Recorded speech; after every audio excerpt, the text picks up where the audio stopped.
things that are drastically different but characterized as the same are schedules and expectations, because not every schedule is built the same, which is why we sometimes give leeway to SEC teams that go 9-3. And the same thing goes for expectations. What the goals are for Vanderbilt differ from the goals down in the Plains of Auburn. And the same thing goes in Baton Rouge for LSU. Their expectations every single year: compete for an SEC title, be in the college football playoff, win a national title. And on paper, this LSU team can do it in 2025. Veteran quarterback, tons of new players, a better defense, and an offensive personnel that should ignite this upcoming fall. And Brian Kelly going into year 4 has got to prove he is the right guy for the job.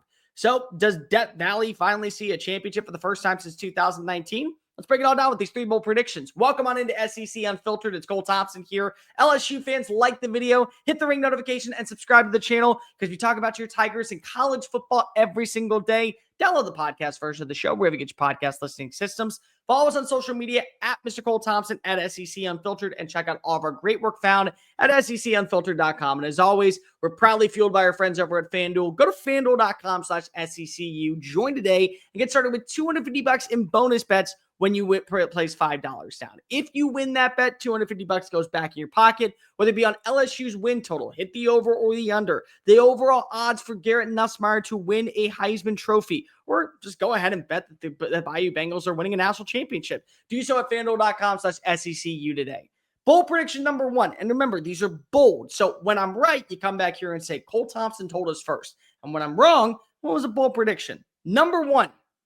Your leading receiver in 2025 is Chris Hilton Jr. There are going to be some really talented wide receivers. And I'm going to make another bold claim when it comes to the pass catcher position in just a moment, so bear with me. But I really do like what LSU is putting down there in Death Valley on Saturdays. You like what you had in Aaron Anderson last year. Big-time performance against Ole Miss to go ahead and put that game into overtime. Over 800 receiving yards. You also have Xavier Thomas back for another year. And you brought in 2 newcomers in Nick Anderson and in Barian Brown, who have SEC experience, and one was a freshman All-American. The other one is lightning in a bottle speed. But there's something about Chris Hilton that just stands out. Go look at his numbers in the last 2 seasons. He's only had 22 catches. You know what else he's also had? Almost 500 receiving yards, averaging over 21.3 yards per catch in those 2 years, and 5 touchdowns. Now, health has been a big-time factor, but I just see the way that he plays the game. The vertical element, the catch radius, the ability to win his one-on-one battles, and you're seeing him down at SEC Media Days in Atlanta, which means Brian Kelly thinks he's going to have a role for this team, and a pretty substantial one. Because if they could have gone with any single one of the receivers, could have easily said, Aaron Anderson, what you did last year, number 1 guy in the slot, yeah, we're going to take you. Barian Brown, you were a big-time reason why Kentucky beat Ole Miss. We're going to take it just to go ahead and show off you a little bit to Lane Kiffin. No, they went with Chris Hilton, which to me says fully healthy Chris Hilton, in the way that we have seen just glimpses the last 2 years, I kind of like it. In fact, I really like it. He can be that vertical element, working on the 25-yard post patterns, working on a 30-yard vertical reach. Even if you were to say an 18 or 19-yard cutback route, you're cooking with business at this point. Because Garrett Nussmeier, Gumbo Gunslinger, is going to be slinging it around the yard. We all know that. He's going to be doing it. The Nuss bus is not going to be slowing down anytime soon. And he's going to have a slew of weapons to work with, including the tight end position, because they also brought in Bauer Sharp and Donovan Green from Texas A&M. 2 other guys with SEC experience. But I just look at Chris Hilton, I keep saying to myself, why would you be at LSU, representing LSU at SEC Media Days? Because I think you're going to have a big-time role.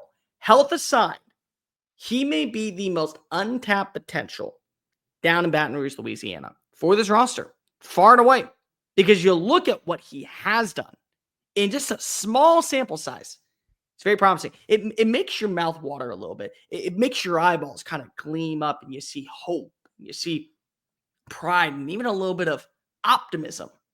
Now imagine seeing that 13 straight weeks in a row. And then you throw in an Aaron Anderson who could have a 100-yard game, or a Barian Brown, or a Nick Anderson, or a Xavier Thomas for that matter. I'm just saying, I think there's a reason why Chris Hilton is being very well talked up going into this offseason, going into fall camp. Don't be surprised if he's hitting 1,000 yards, leading the team in receptions, leading the team in touchdown passes, Certainly, I can tell you this much. He is absolutely leading the team in yards after catch. Bold prediction number 2 has nothing to do with the offense. We'll get to that number 3. The defense is top 25 in every single major category. So do you remember what happened last year with LSU's defense? Well, for those of you that didn't, they ranked 54th in run defense, averaging around 140 yards allowed per game. They ranked 59th in points per game, 24.3. Third down conversion, they allowed an execution rate of 41%. And then total defense, they ranked 61st in the country, allowing 364 yards.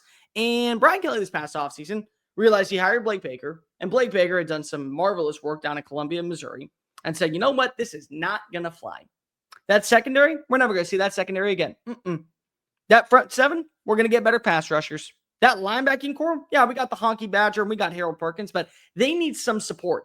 They need some stability. We're not going to just sit by and waste another season with an 8-4 record. So what did he do? They spent a lot of money this offseason. Patrick Payton comes on in from Florida State. He is going to be, I think, a difference maker on all early downs. Jack Pyburn comes on in from Florida. I think he's going to be a third down situational pass rusher. Going to absolutely put belt to ass on a quarterback, make him want to pay. You're getting back a healthy Whit Weeks into Harold Perkins. Maybe not week 1, but you will have them for a majority of the season. And then that secondary. You bring in Jakeem Jackson, Mansour Delane from Virginia Tech, to Marcus Cooley from NC State, who can play the nickel position really well. AJ Halsey from Houston. Guys, I'll be completely real with you. When he signed on the dotted line to leave U of H, it soured me just because of, as somebody that lives in Houston, would have been great to see him play this year. It warmed my heart to know that he's going to an SEC school. Kid's special. Kid's got it all. Range, physicality, a good blend of aggressive tape, but also the willingness to play and run support. He will force turnovers. He will be that guy on the back end that is the final piece to take you over the top. And so you look at this team and you say, well, the defensive line is going to be better, especially with the names that they brought in, like even guys Shadir Mitchell and Bernard Gooden and Jamari Butler, and then some younger guys they have like Zion Williams and Brandon Brown and Damian Shacklin. You feel good about them having just substantially a small role, minimal success for that matter. The linebacking core is going to be one of the best in the SEC, if not the best in the SEC. And the secondary that allowed far too many explosive plays in critical games. The inability to tackle in space against mobile quarterbacks. That's going to be completely different. And we got one of the best defensive minds in the sport calling the plays in year 2. So his system is fully indoctrinated into what we want. How do you not think that this team could be better? And I'm not saying they have to be a top 10 unit. I'm not saying they're going to be a top 20 unit in every single level. Third down conversions, run defense, the inability on in red zone opportunities, scoring. But if you can change that number from, say, 24.1 points allowed per game, I don't know, 17, gives your offense that much better of a chance. If you can say, instead of giving up 364 yards a game, give it up 300 yards a game, maybe even 289, still probably in that top 25 range. You're holding opponents to under 100 rushing yards per game, maybe 102, 103 at most. But in the critical moments, games against Florida, games against Ole Miss, games on the road against Alabama, you look to be the more superior team in the trenches. Just saying, those are some things that if you look at what can happen for LSU, that's not a playoff team. That's a national championship caliber one. And I think you're going to see some of those similarities on the field every single Saturday, whether it be in Death Valley or on the road. I promise you, this is going to be a much more night and day defense that we have ever seen. The way we talk about Oklahoma's offense transcending this fall, kind of how I feel about LSU's defense. But bold prediction number 3, and I don't think it's really that bold, but it is, because I think that you will see eerily similar results to 2023 LSU's offense. I do. And they may not be at that same peak. It definitely will not be at 2019's peak, but if you're a believer in the way that I am in Garrett Nussmeier, you think that year 2 is coming. Now, you know what I'm talking about in year 2. Of course, most people do, but if you don't, well, Joe Burrow started year 1. Looked pretty good. Year 2, he won a Heisman Trophy. Jane Daniels, year 1, looked pretty good. Year 2, he won a Heisman Trophy. Now you got Garrett Nussmeier in year 1. Pretty good. 4,000 passing yards. Led the SEC passing yards. Okay, he's back for another year. Already got that relationship kind of built up with Aaron Anderson. Seems to be hitting a stride with several other playmakers in practice. He's going into a second year with Joe Sloan as his play caller, and he's confident. He's been in every situation that you can ask for. Playing on the road in an environment, being down by 17, playing at home, needing this can't-miss drive on 4th and 5, the ability to have to scramble for his life, playing underneath pressure, the inability to have that secondary element of a good run game. So everything that you could want for a quarterback to go through, to take that next step forward and master those tools, he's kind of done it. And so when I say year 2, what's there left to really see other than just the results? And what if he does? What if it's even better than we can imagine? He had over 4,000 passing yards last season. Imagine if they have a rushing attack and Caden Durham's a top 10 running back in the conference, and he's averaging 5.1 yards a play.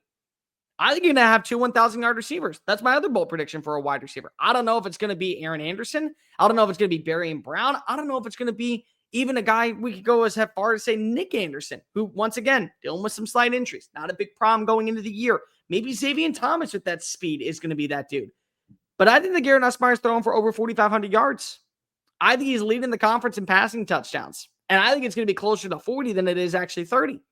I think he's going to lead the SEC in completion percentage and passer rating. And he is going to be as advertised in every single marquee game, which is why I have LSU going to the college football playoff. I don't have them winning the SEC title. But you know what? If you get an extra week to rest on up, better your body, better your mind, and get a little bit of film, study in on several teams that you know could be in your vicinity, whether you host them in Death Valley or you got to go play on the road at Happy Valley, Autzen Stadium, wherever it may be, you'll take that. Especially you have a quarterback that can live up to the Heisman hype. I don't know if Garrett Nussmeier is going to win the Heisman. I won't go that bold just yet. But what I will tell you is that Garrett Nussmeier is going to lead the SEC in every single passing category, which is going to be why LSU has finally punched its ticket to the college football playoff with Brian Kelly. And those who believe that Foghorn Leghorn is nothing more than a running joke out in Baton Rouge, well, if he goes on a run, you might have to eat some crow. You're going to have 2 1,000-yard receivers. You're going to have a 1,000-yard rusher in Caden Durham. And you're going to have a 4,500-yard passer in Garrett Nussmeier. Don't sleep on the Tigers, because I promise you, they're ready to pounce. Let me know in the comment section down below, what did I miss? Who are some other bold predictions that you would like to see? What are some things that you believe are going to happen out in Death Valley on Saturdays this fall? Like, review, hit subscribe. Make sure you're following us on all social channels at Mr. Cole Thompson, at SEC Unfiltered. Go to FANDUEL.com/SECU. Join today. Go bet against me or bet with me that LSU is going to the college football playoff. And check out all of our great work found at SECUnfiltered.com. Until next time, folks, I am Cole Thompson. Go Tigers! I promise you, postseason is looking pretty mighty in your future. Bye.